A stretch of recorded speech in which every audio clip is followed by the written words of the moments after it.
We are completely failing at this point to respond to the warnings of the climate scientists. We're carrying on with business as usual as if climate change just isn't happening, and with an energy system that is not delivering access to energy for the 1.5 billion people out there who live far from the national grid and yet whose villages are rich in energy. Energy that pours out of the sky every day, blows past in the wind, but they have no way to harness that energy.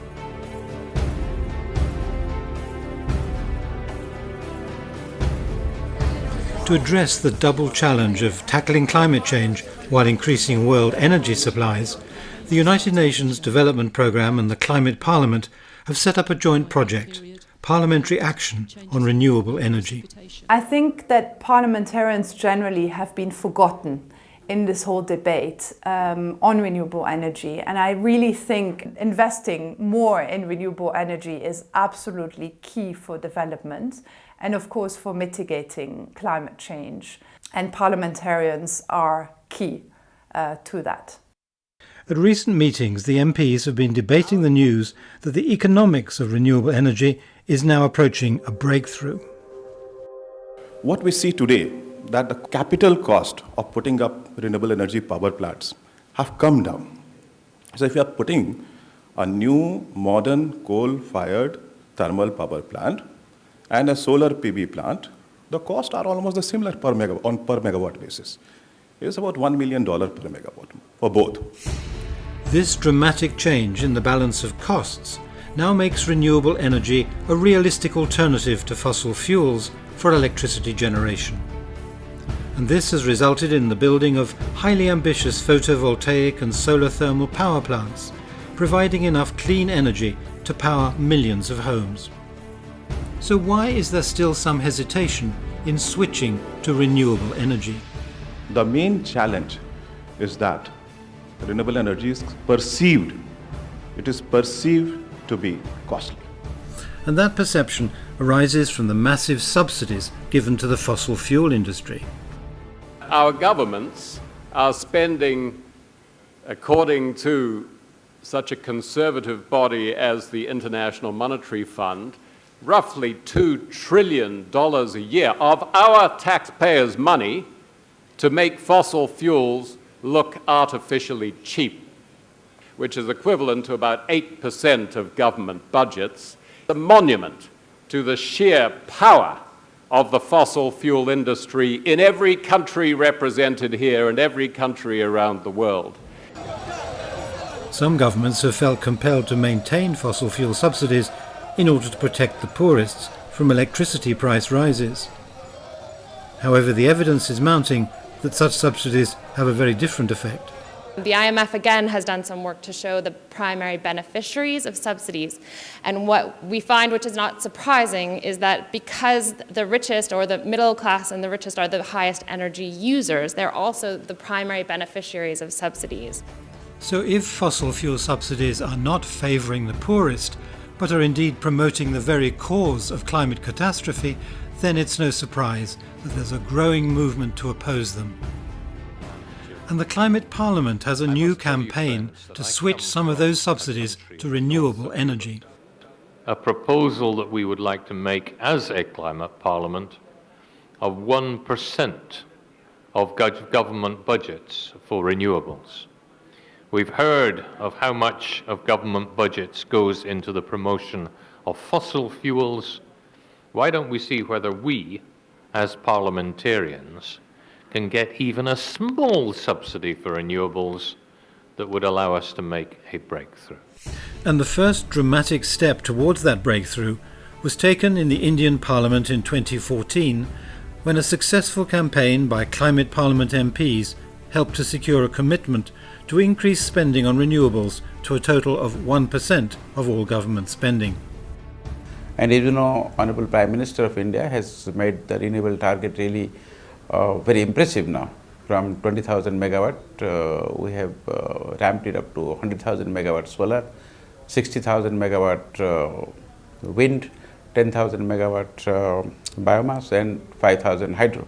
This is substantial, and this will result in a lot of environmental welfare, and I'm very happy that Climate Parliament is taking up issues which ultimately serve the mankind.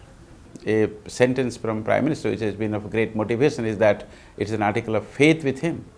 His commitment to renewable energy is an article of faith, and even the Supreme Court has hinted that access to energy in the 21st century should be a part of a fundamental right, because the way energy empowers citizens to achieve the best potential in life and in society. If somebody has no access to electricity in the society, they should be considered as disadvantaged. And to that extent, renewable energy will play a very great enabling role in the society. This is the first of many successful outcomes from the Programme for Parliamentary Action on Renewable Energy. It's really a huge achievement for renewable energy because it really gives a priority to the sector. And Climate Parliament has played a major role in this, of course, through the continuous campaigns that it has designed.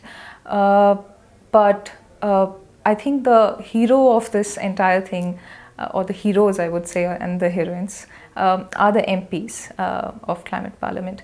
Had they not raised these issues within the floor of the Parliament or outside it, these issues wouldn't have been considered by the government at all. And once the media catches up on it, the issue becomes more and more serious. And this has been led by the MPs completely. And so they are really at the core of this. I think the critical importance of India, when you look at the other countries and the ripple effect it's had, is that it's really showed MPs what they can do. I think when you set these kind of targets and you achieve these kind of results, other MPs are inspired and almost kind of intrigued in a way to see what they can achieve in their own country. So what that did for Tunisia was it showed MPs there within the constitution-making process at the time that they could take action as well, and that they were very well positioned to take the knowledge and the information that they had and this inspiration that they got from their Indian peers and see what they could do there. So they started drafting an amendment, and they ended up galvanizing enough support to get it into the constitution, which for that region was a fantastic milestone. I was an activist fighting for basic rights for a region of my country that's more or less a poor region. So after the January 14th revolution in Tunisia, the Arab Spring, my friends wanted me to continue this battle, and they said we have to finish writing the constitution and be founders of the Second Republic. So I ran for elections, and I was elected to the National Constituent Assembly. We wrote the constitution. We did a number of things. We made the transition of the country, the democratic transition. And then I was particularly keen on the climate issues. So through Climate Parliament, I learned more and more about what can be done for the climate. And then the first time I was really hearing about renewable energy and the importance of renewable energy. So after the first session that I attended with Climate Parliament, then I really understood the dangers that we're getting into climate-wise. So I sponsored an article in the Tunisian constitution that made it the third constitution in the world and the only one outside Latin America that talks about the climate. So then that opened the door to the laws, for instance, on renewable energies. That was my second battle in Parliament, is to push for the renewable energy laws. And in spite of a lot of resistance from the incumbents, the oil industry, it was not easy to get that law passed, but with a lot of support from Climate Parliament. I mean, Climate Parliament came to Tunisia in the midst of this debate. MPs from Europe, from India, from other countries, so they can help convince the Tunisian MPs. And Tunisian MPs, when they saw all this around the subject, then they figured, well, that this must be important. So then they paid attention to it. And once we got their attention, then with a small team there, I continued with the work until we got the law passed. So from whatever side you look at it, there is always a significant, big advantage to go for renewable energies, not only for those who don't have the electricity, but also for those who have the electricity. So it's good for everyone, and it's good for the climate, which means that it's good for the world. And another big success story comes from Bangladesh, where climate parliamentarians have fought for a larger share of the budget to go to renewables. The new target which has been set is to do 500 megawatt of renewable energy or alternative energy by the year 2015, which is this year, and by the end of 2021 we want to produce another 1,000 megawatt. So this is an aggressive move that we have taken up.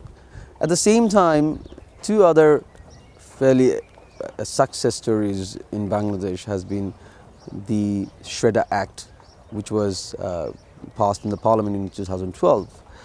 It is instrumental because that is the governing body or the authority which would promote renewable energy projects and the frameworks and other legislative parts of it. The other part, which is very important for us because of the huge number of population in the off-grid rural areas, we have been able to implement in the region of 3.4 million household solar system. And people are so vulnerable in those regions. There's a huge risk involved due to the climate change. We are having huge river erosion. We are having huge population migration. And as such, when people lose their land, they move elsewhere. They're penniless. And then they go to the slums. They move to the urban areas for work. Where a family was very much well off, they have lost everything. Why? Due to climate change. And as such, climate change is giving birth to more poverty. Poverty exists, but it is a direct effect of climate change is also increasing poverty. So as such, they are very much interlinked. So we cannot just think that, okay, we will do the poverty eradication and will not do about climate change issues. It does not work that way. It has to go hands in hand.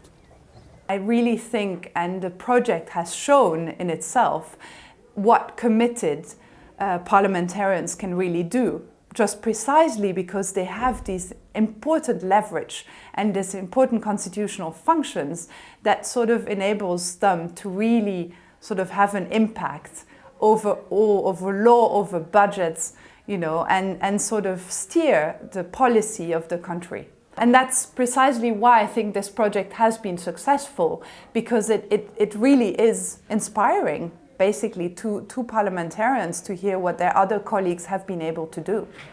That's why the Climate Parliament, in partnership with the UN Development Programme, is building a network of concerned legislators determined to fight climate change and build an energy system that can safely power the world for centuries to come. The fight's not over. We can still stop dangerous climate change, but only if we act now.